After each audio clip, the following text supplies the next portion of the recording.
दोस्तों, जज पति पत्नी सुल्तानगंज के गंगा घाट पे आते हैं, स्नान करते हैं, जल भरते हैं और भोले बाबा का पूजा के लिए वहाँ से निकल पड़ते हैं।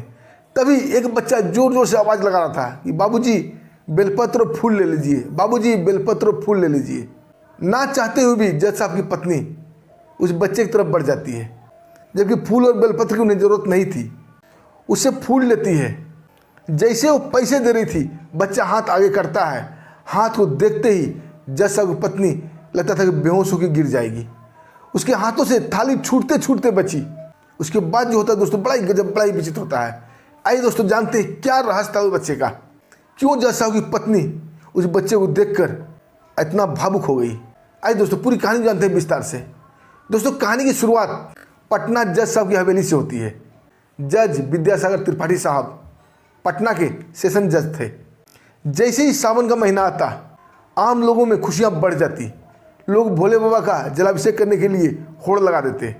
लेकिन जज साहब के घर में सावन आते ही मातम बन जाता था।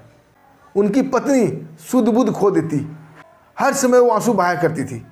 जज साहब उसे बार बार समझाते कि तुम्हारे आंसू बहाने से क्या होगा, जो होना था हो गया। लेकिन उनकी पत्नी नहीं मानती थी। आखिरकार किसी ने सलाह दिया जज साहब को कि पत्नी को कहीं घुमाने ले जाओ, सावन का महीना है, देवघर जाओ, बाबा का जलाभिषेक करो। हो सकता है कि बाबा दोबारा तुम्हारी झोली में कोई खुशियाँ डाल दें। क्योंकि जज साहब का कोई औलाद नहीं था। ऐसा नहीं था कि वो बांझ थे। एक बेटा था, बड़ा ही खूबसूरत, बड़ा ही चंचल, जिसका नाम बिकी था। 6 साल की उम्र थी। पूरे लॉन में, पूरे घर में हड़कंप मचा कर रखता था। माँ उसे देखकर निहाल हो जाती थी। उसका बेटा लाखों में एक है, लेकिन शायद किस्मत को कुछ और ही मंजूर था। एक दिन बहुत तेज बारिश हो रही थी, आंधियाँ भी चल रही थी, सावन का महीना था और बच्चा मोबाइल लेकर बारिश का वीडियो बना रहा था। तभी न जाने कहाँ से उस बारिश में से निकलकर एक काला किंग कोबरा आया और बच्चे को डस लिया। बच्चा एक बार जोर से चीखा, माँ। जज साहब की पत्नी दौड़ती हुई आई। वो कुछ समझती, कुछ करती, उससे पहले बच्चा बेहोश हो चुका था। वो जज साहब को फ़ोन करती है। जज साहब भी आनंद फानंद में आते हैं, उसे तुरंत हॉस्पिटल लेके जाते हैं। लेकिन डॉक्टर ने बोला इसकी नब्ज थम चुकी है, अब कोई इलाज का रास्ता नहीं है, अब कुछ भी नहीं हो सकता। बच्चा छोटा है, कोबरे के विष को बर्दाश्त नहीं कर पाया। बच्चे के मुंह से झाग भी निकल रहा था। दोस्तों, उनके हवेली में सैकड़ों लोग जमा हो चुके थे। माँ फूट फूट के रो रही थी। लेकिन आखिर कब तक? बच्चे का अंतिम संस्कार तो करना था। लेकिन हिंदू धर्म में अगर किसी को सांप काट ले तो उसे जलाते नहीं हैं।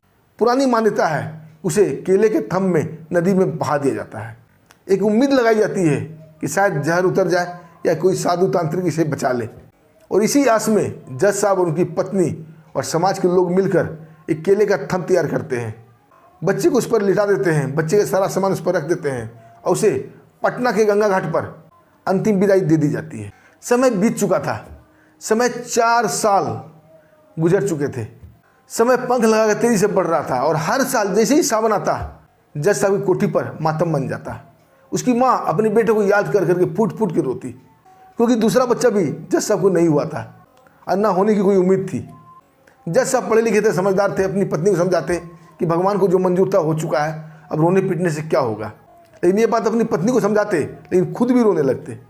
ऐसे करके 4 साल गुजर चुके थे। उनके यार दोस्त समझाते हैं कि सावन का महीना है, आप लोग एक बार बोल बम जाओ, देवघर जाओ, बाबा का जलाभिषेक करो। ये बात जज साहब को पसंद आती है और अपनी पत्नी के साथ निकल पड़ते हैं। सुल्तानगंज गंगा घाट आते हैं, नहाते धोते हैं, जल भरते हैं। उसी सुल्तानगंज के गंगा घाट पर एक 9-10 साल का बच्चा फूल बेच रहा था। जोर जोर से आवाज़ें लगा रहा था, बाबूजी फूल ले लीजिए, बाबूजी फूल ले लीजिए। कोई लेता, कोई नहीं लेता। जज साहब की पत्नी बार बार उस बच्चे को देख रही थी, पता नहीं क्यों उसकी तरफ खूब आकर्षित हो रही थी। उसे फूल नहीं चाहिए था, फिर भी वो फूल लेने गई। बच्चे से बातें करती है कि बेटा तुम्हारा नाम क्या है। बच्चा बोलता है कि मुझे लोग यहाँ छोटू बोलते हैं। उसके माता पिता के बारे में पूछती है, लेकिन छोटू बोलता है मुझे अब कुछ याद नहीं। दोस्तों, उससे वो फूल ले लेती है। जैसे पैसा देने के लिए पैसा आगे बढ़ाती है, बच्चा हाथ आगे बढ़ाता है। उसके हाथ देखकर जज साहब की पत्नी गिरते गिरते बचती है। उसके हाथों से थाली छूट कर नीचे गिर पड़ती है। जोर जोर से फपक फपक कर रोने लगती है। जज साहब कुछ भी समझ में नहीं आ रहा था आखिर माजरा क्या है। जज साहब उससे पूछते तुम्हें क्या हो गया है, तुम किसी भी बच्चे को देखकर ऐसा क्यों करती हो। पत्नी जज साहब गले लग जाती है और जोर जोर से रोते हुए बोलती है कि हमारा बच्चा है, इसके हाथों में देखिए। जज साहब जब उसके हाथों में देखते हैं एक बड़ा सा काला सा तिल था।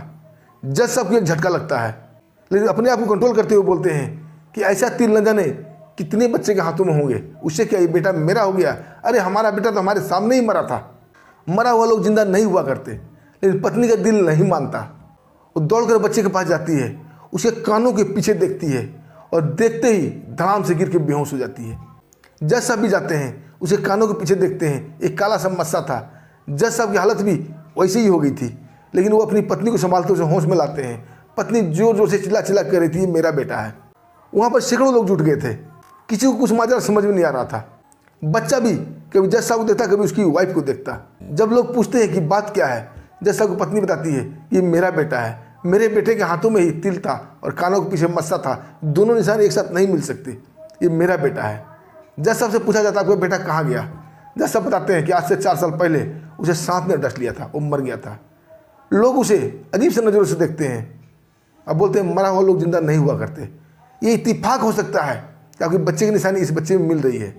लेकिन जब जज साहब बताते हैं कि मैंने बच्चे का दाह संस्कार नहीं किया था, उसे केले के थंब में गंगा में बहा दिया था पटना घाट पे।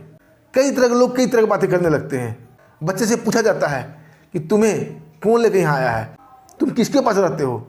बच्चा बड़ा मासूमियत से बोलता है, मुझे कुछ भी नहीं मालूम, एक साधु बाबा हैं, वही मुझे पालते हैं, मैं उन्हीं के पास रहता हूँ। जब साधु बाबा के बारे में पूछा जाता है, तब बच्चा एक और इशारा करता है कि घाट पर साधु बाबा बैठे हुए हैं, लोगों को तिलक लगा रहे हैं।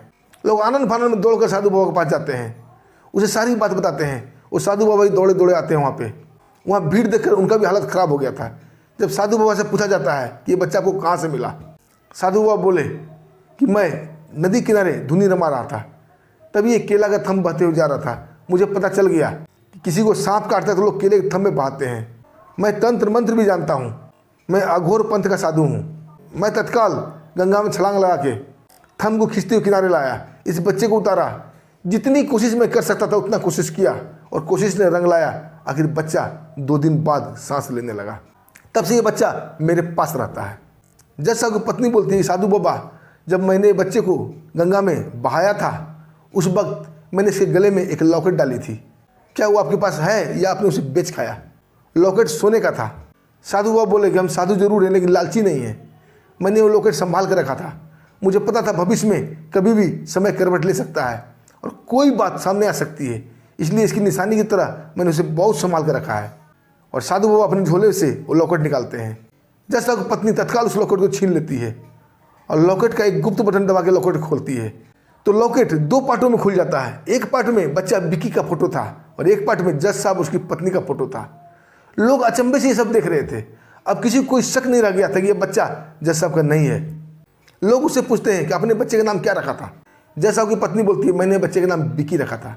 लोग बच्चे से पूछते हैं कि बेटा याद करो, तुम्हें कुछ याद आ रहा है?